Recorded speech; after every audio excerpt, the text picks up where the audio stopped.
Hi everybody, welcome back to the Decimal Works channel, and today, as per the last video, back on with this Ducati 848 engine strip and rebuild. So today I'm just going to go through some of the basic checks that I'm going to carry out because we had a seizure in the vertical cylinder. So that would have had a knock on within the rest of the engine because I don't know how that seizure occurred. Did it just gently come to a stop, or did it violently come to a stop internally within the engine? And that can have an impact on what gets damaged. So today I'm just going to do some of the extra checks that I would do on an engine that's had this type of failure. And if you remember, I've already covered what I check in an engine when I strip that up, and I'll put the link somewhere up there that refers back to that on what I do when I take every engine apart. But today let's have a look at what we've got. I don't have the original vertical head because this was a replacement that the owner of the engine has given me. So I'm going to do a separate video on the heads because I'll do the standard strip down, clean, check of all the components and set up the shim clearances. So I'm not going to do that today. We do have the vertical cylinder that, as you can see with the crescent moon shape of the valves, had contact, quite light. So hopefully not too much. So I'm going to take the piston out of here and check all the cylinder for ovality and any knocks or scrapes. I'll also be checking out the pins on both pistons to ensure that they are still round and not ovaled, and also look at the journals inside the pistons to ensure that there's no damage there. All of the rotating components on the engine, I'll just check for any nicks and knocks in the gears, because again, if it comes to a sudden and violent stop, we just need to ensure that there's no damage on any of the teeth. A quick one, this is where the crankshaft runs in the end of the clutch cover. Sorry, and I'm speaking slowly because I'm actually looking at it. That looks still brand new, so there's no damage on that. That's a very basic check, so we can put that to one side. I'll also check all of the bearings in here. Now these have got the one-piece bearings that were made for the 848s, and I believe in some of the other bikes such as Multistradas and the like that use these cases. These are prone to failure, and I've been recommended by a few of you that I should just replace these irrespective of their condition. So they feel okay, but actually having done a bit of research into how many failures they have, it would appear that these are quite bad bearings. So what I'm going to do is modify these and put the bush cases in and the separate bearings. So this is all a one-piece assembly in here at the moment. So we'll go through that, and I'll just discuss that with the owner and make sure he's happy. He might turn around and just say, look, leave these bearings in, but I'll make sure that he's happy with that before we do that. And we'll obviously check all the other bearings. Intermediate timing shaft, it all looks good. Shouldn't expect any damage on that, so we'll put that to one side. So I will check the big end bearings on the comrods, and then I'll also measure up the crank center pin and the end pins just to ensure that they're still round and look for any signs of damage. I do need to check that it has not deflected in any way, but I can't find my V-block, so I'm going to have to go around to friends and use his lathe, and I'll just put it between centers and then a dial gauge on each of the bearing surfaces and just turn it over and check that we are still straight. Clutch is just standard service checks. I've already looked through that. I mean, it looks, basically almost new. So I think the engine had a very light usage before it failed. Obviously we've got the timing gear, the primary gear. The start gear shouldn't need check-in because it was spinning independently. The timing gear drive wheel. Just do standard service checks on the selector drum and selector forks and rods. So that's it. It should be a relatively quick video, but I just wanted to show you what I'm going to do on this engine so you can understand what we look for when we've got a damaged engine that's come apart. We're lucky in that nothing's broke apart inside the engine, so there's no swarf or anything to clear out of the engine, so there's not an issue with having to make sure that it's ultra clean before we do anything. It would just be a standard clean to make sure that it's going together as a clean engine. Okay, so what should we check first? I think the easiest bit to do, we'll just go through the gear wheels and look for any signs of marking on the teeth from when the engine's seized, and then that clears out a bit of space. I'll then do the bearings in the cases, just check that they're all free to turn and no obvious signs of damage. Then we'll move on to the cylinders and we'll do the crank last. Okay, let's do this. Okay, so bench is cleared away, so let's just start with the timing gear. And don't know if you can see this, but there's polish marks where the teeth have been rubbing against one another, but no signs of damage. Spin it round and check the back face.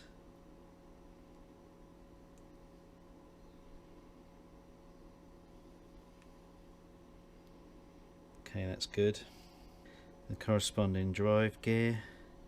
So we'll get to key and start from the key. So there is some marking on here.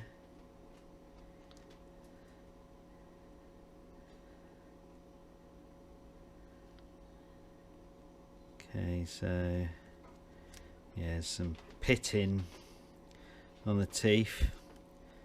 Turn it round and look the other way.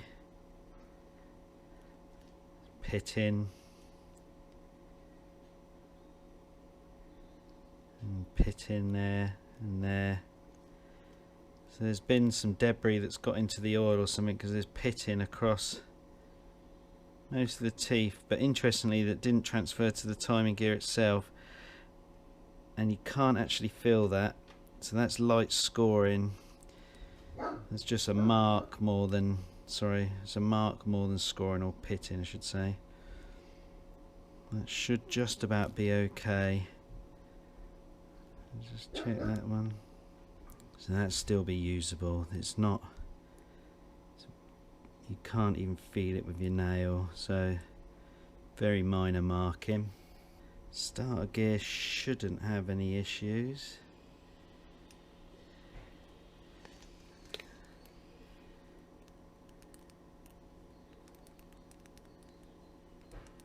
Yeah, just light polish marks where it takes up drive, and the face of the wheel where it picks up the starter sprag. It's got marks on it but is not dented, so we should be okay with that.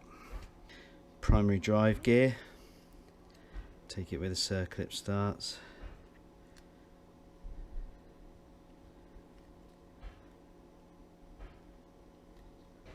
No marks that side. Turn it round. Start here again.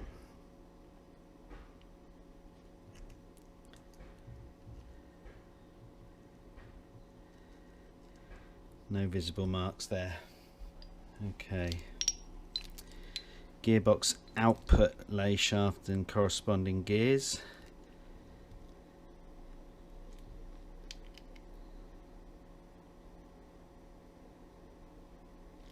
A little bit debris, that is, that's not damage.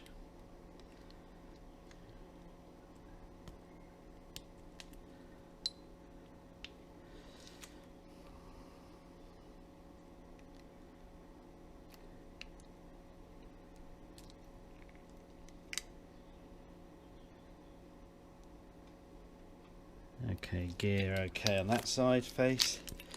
Spin it round and just look at the other side. Some slight polish marks on some of the teeth, but no damage. Okay, we're good there. Where it goes into the bearing, no signs of damage. No signs of damage there either. Clutch side.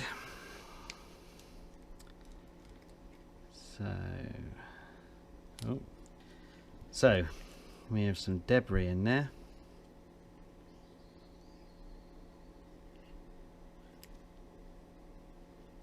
Yep, and it's metallic in nature, so it just needs a good clean up. No damage on this side. Go around to the teeth on the other side. Oh, right. Straight away. There's pitting quite heavy there. And there. Oh, even worse there. Much worse there. Much worse.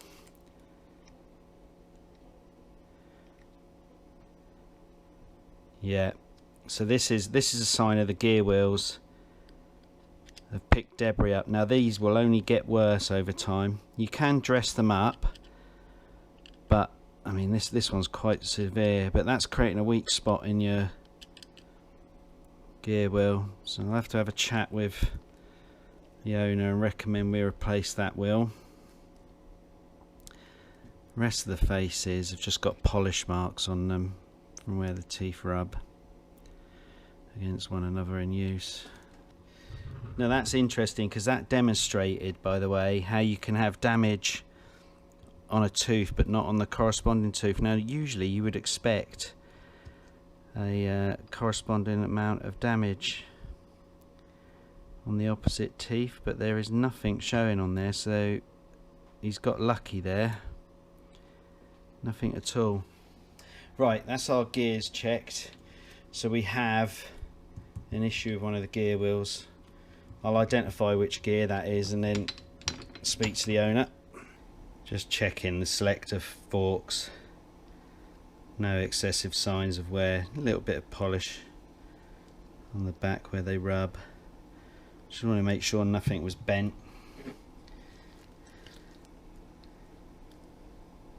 A little bit of rubbing on the back face. Nothing excessive. And they look to be straight as well. Drum doesn't show any sign of damage, either on the mounted faces where they go into the journals. A little bit of polish there where it moves around. Okay, so we're good on that. Okay, so cases, the bearings feel really smooth and nice. No obvious sign of damage. This is a double race, so very resilient. These are these one-piece mains that they used in some of the cases, which don't have a very good reputation. I mean, they feel good. Well, this one does. No notchiness at all, which is a positive sign. No damage inside the cases, which again is positive, bearing in mind it was a seizure. Drain plug still in there, hardly any debris on it. There's no, there's odds and sods. Strainer looks good and clean.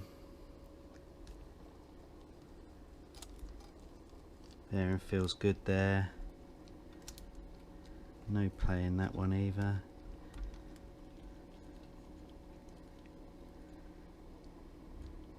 No marks that I can see on the roller pins.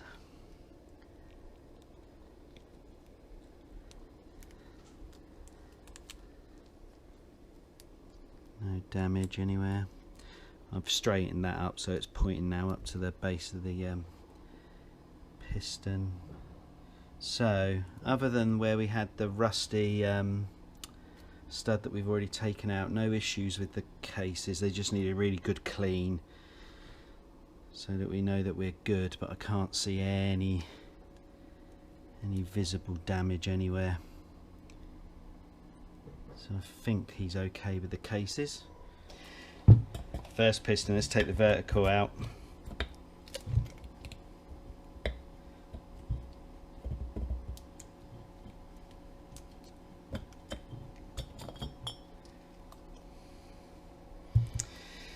So you can see where the valve's impacted. Just about feel it. It's not a massive amount of contact. I mean, it's barely broken through the carbon on one side, but there was contact.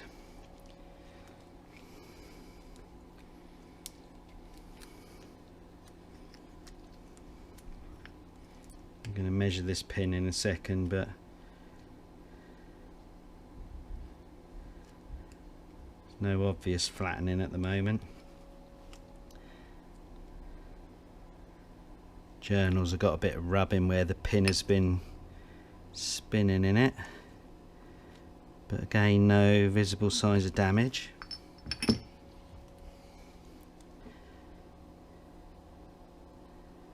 Cylinders, give it a bit of a clean out. You can still see the original hatching, which is good. Got some carbon at the top of the unswept area, which is to be expected. Got a bit of a heavy rub mark there. We're okay, so that's that visually done. We'll measure them in a second. Horizontal.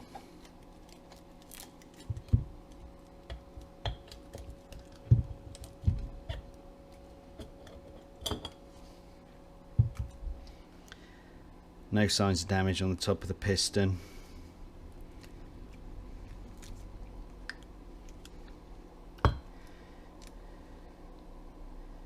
Piston pin looks okay. Journal face looks okay. A little bit of rubbing, as you'd expect.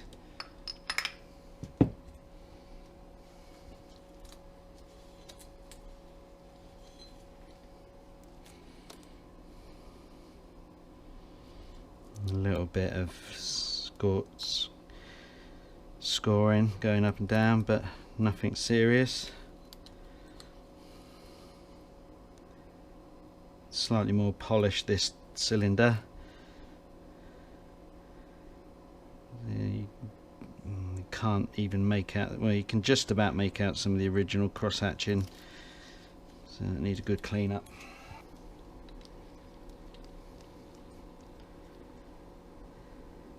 So these are 20mm. So if I turn that through 90 degrees,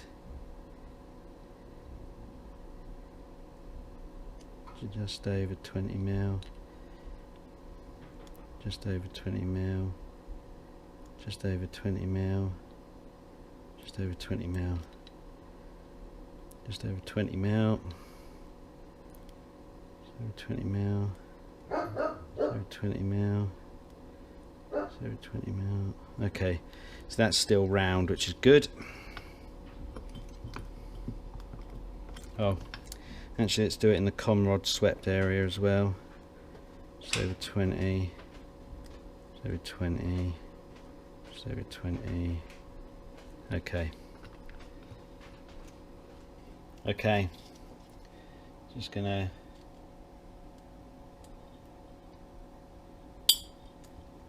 check this. So we will do one measurement, and then another measurement, and just see if we have any ovality in the cylinder, and I'll also compare the reading I take against the manual spec to see if the cylinder wear is within spec as well.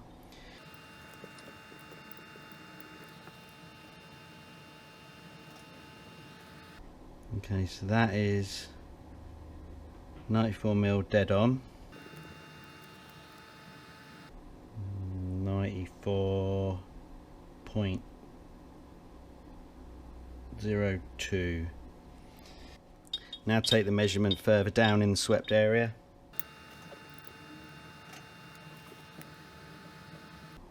.04.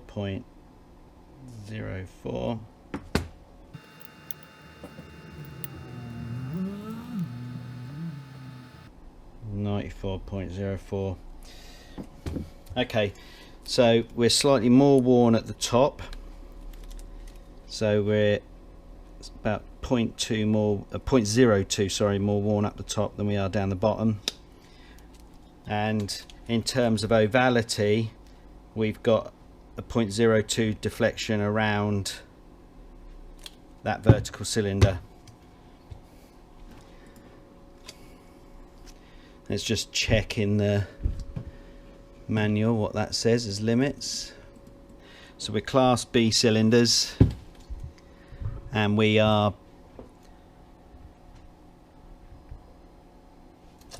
bang on within spec, so 94.01, 94.02, so we're good on the vertical.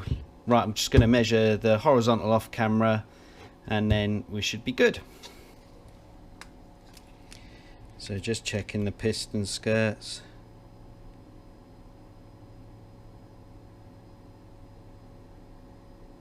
Got 94.94 stroke 6. It's in between there, so don't have the sensitivity to show the actual exact measurement, so it's just lined up with either the 4 or the 6, so probably about 93.95.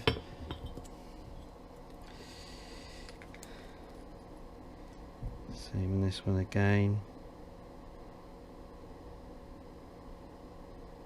Same again. Well, 94 point.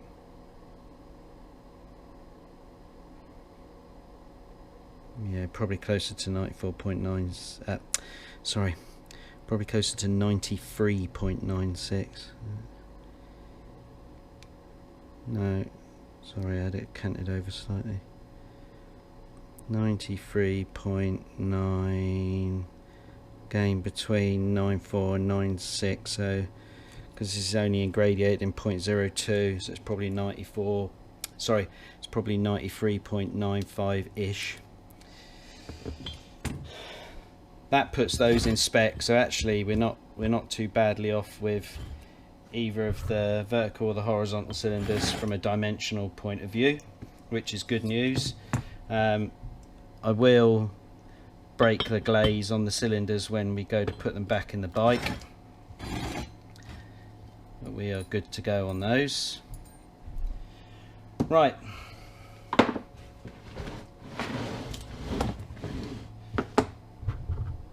Last piece I want to check is the crankshaft. So I will take the crankshaft round to my friends, who said he doesn't want me to film there, so unfortunately I can't show you that, but I will be putting this, as I said, between two centres. I'll put a dial gauge on each of these, zero them and spin it, and we want the movement to remain the same as you spin it through the centres. What I am just going to check now is what the condition of this crank pin is. So let me just get a socket.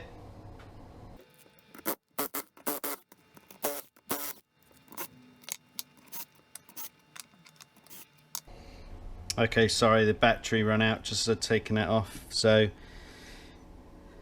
first one, I've had some pickup because there's scoring going all the way around. Just started to wear through the white metal coating. We'll be replacing these anyway.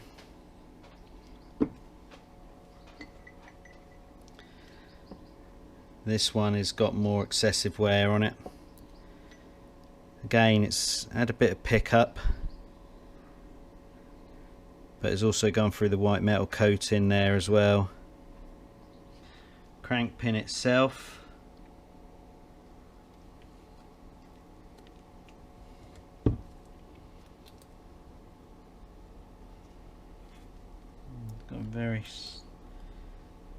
it's got a mark on it but no scoring.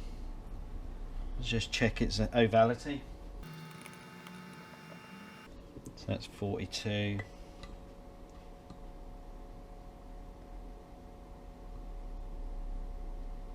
42, and then go at 42. Okay, so the crank pin is in good condition. Okay, so it would appear, other than checking that we don't have a bent crankshaft, the engine is in, overall is in good used I say condition. So other than the standard bits and pieces, new shells, we're going to replace the mains, breaking the glazing, the bottom end is good to be put back together. So I'll speak to the owner, I'll get this checked off camera, unfortunately, to ensure that it's not bent, and then hopefully we'll get this bottom end back together. Okay, so that's it for this video. Hopefully that gives you a little bit of insight into the additional checks that I've carried out as a result of the fact that this has been a seized engine. So I still do all of my other standard checks that I did in the other video that I showed you. Okay, hope you enjoyed that video. If you did, chuck us a like. Any questions or comments, then feel free to stick them down below and I'll get back to you as soon as possible. And if you're not subscribed to the channel, hit that subscribe button and notification bell. Plenty more content to come. Okay, thanks for watching. See you on the next video then. Cheers, bye.